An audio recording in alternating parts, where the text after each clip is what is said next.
All right, I'm gonna be honest with you guys. I've tried this video twice already. I don't know why I'm having so much trouble with it. Um, I think it's because so first of all, I don't know how to work my phone. Um, in the last one, I was trying to zoom in on the ball bearing lock, and I could not get it back to focus to where it is now. The first video, I was like, I don't know, all over the place.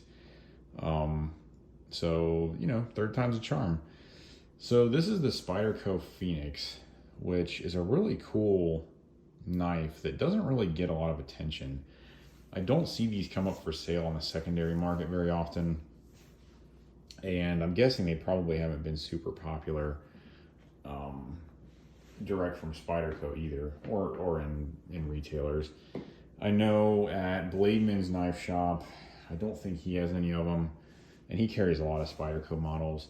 I think the only store that I've seen these at in person is Smoky Mountain Knife Works, and if you guys have ever been there, that's a huge store. So yeah, I don't think these are super popular, which it's kind of a shame. I think these unique models are really cool, and I think they deserve a little more attention than they get. So that's what I'm trying to do. Just give them a little more attention, a little more, I don't know, exposure to the knife community, just so people know that there's more out there than titanium frame lock flippers, which I don't have a problem with. I have enough of those myself, but I'm more of a unique oddball knife kind of guy. I enjoy the different knives, the weird knives, kind of like Doug DeMuro enjoys the quirky cars, the strange cars. I kind of like that with the knives. So yeah, so this is the Phoenix.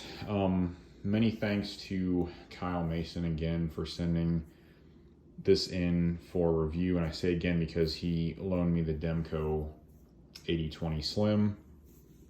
So much appreciated. Thanks for that. So this is not my knife. I have not carried this knife or used this knife, but I have handled it, fidgeted with it some. So I can give you a decent overview of what it's like. So this is a Seki City, Japan Spyderco model. You can see there.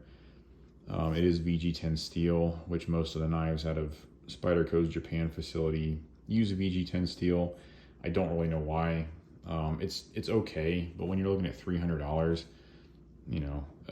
I would just expect a little bit higher end steel, even like a S35 VN, or I don't know, a CTS XHP, something like that. I don't know why they keep using VG10. Whatever, it's a fine steel. It does have strong corrosion resistance, which is nice.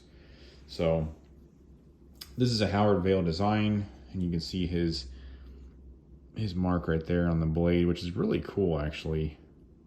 It kind of reminds me sort of a Chinese throwing star, but it's obviously a little elongated. 3 holes in the blade, kind of match the pocket clip there, which is sort of cool. And you can see it's just a very unique shape. Like the whole thing is just very unique. And the G10 doesn't cover the stainless steel, I don't know if they're liners or scales, I don't know what you'd call them. It doesn't cover them completely because you can see here Spyderco is using their ball bearing lock on this knife, which is another very unique aspect of it. So I want to close this. So it is one hand. You can close it with one hand. But I want to show this up close. So you can see there on the top and bottom of that ball are 2 races that are machined in sort of an arc-like shape, I guess you could call it.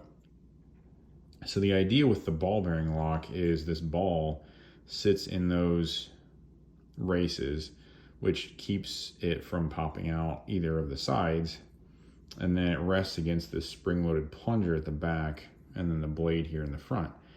So it's constrained on all sides, and it's essentially holding the blade closed right now. So if you want to open this, you pull on the blade, which there's very little resistance there, enough to keep it in the handle, but it's not. You can easily open it with one hand. And I was able to Spidey flick it a couple times.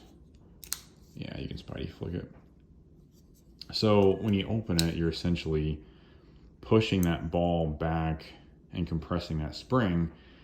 And then as the blade rotates around, the ball rides along the circular portion of the blade, and then as it gets to the open position, there's a flat there, and then the ball retracts on top of the flat and keeps the blade open. So essentially the ball is between the flat of that blade and the top race, which locks it in place. According to Spyderco, it's one of their strongest locks. I think there's a version of the compression lock on the Little Temperance 3. I don't know if it's stronger than that because it's like a very thick version of the compression lock. But I know it's one of their strongest locks. It's not seen on a lot of models, unfortunately, which is, in my opinion, kind of a shame. You see it on like the Dodo, the Polywog, the Cue Ball has it.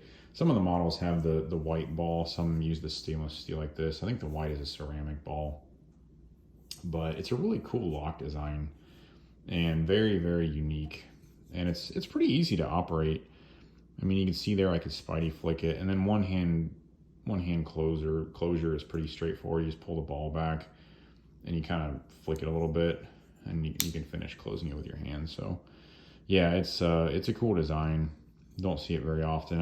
I love how Spyderco continually comes up with these things. I mean, this one's been around a little while, but continually comes up with things like this, the compression lock, just different innovations in the knife industry. It's just really cool to me.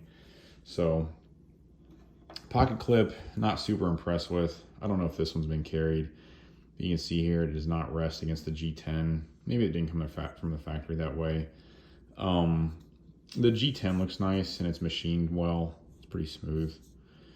Or the rest of the fit and finish is okay. I mean, if this was $150, yeah, I'd say it's nice. But at the $300 price point, it's a little expensive. The ball bearing lock, like all this stuff in that area is really, really nice. You can see the nice chamfering around the window there. But the edges up here are pretty sharp. Around there is sharp.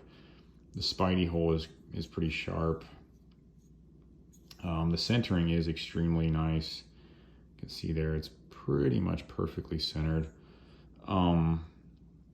It's very smooth. I don't know. I think it runs off of phosphor bronze washers, but I'm not positive about that. So, you know, it locks open nice and tight. No lock rock or side-to-side blade play, so that's nice. I think just in general, I'm not normally that impressed with Seki City's work with these types of models. Their best work, in my opinion, are the reverse S blades, like the Civilian, the Matriarch. Ones like that, I think, are their best products. Stuff like this, you know, it's nice enough, but for the price point, it just doesn't measure up. However, I would still recommend, if you like unique knives at all, I would still recommend checking one of these out, especially if you can find one at a decent price on the secondary market. It's just a really cool, very ergonomic, just unique knife. It's just something you don't really see very often. I'll do a quick size comparison. I got the 0562 hanging out over here. So you can see here in terms of length, try to line that up. It's about maybe 3/4 of an inch shorter. And the 0562, you know, has a lot more cutting edge. So if you're big into ratios, the Phoenix is not for you. But yeah, it's not a huge knife. I'd say overall it's probably, I don't know, maybe in the 7 to 7.5 inch total length. Cutting edge is probably 2.5 inches. It's pretty short. But yeah, so weight wise, compared to the 0562, I'd say it's probably about the same. These stainless steel scales here really increase the weight of it. So yeah, but it wouldn't be a disaster in the pocket, I guess, is what I'm saying, though. It's definitely still carryable.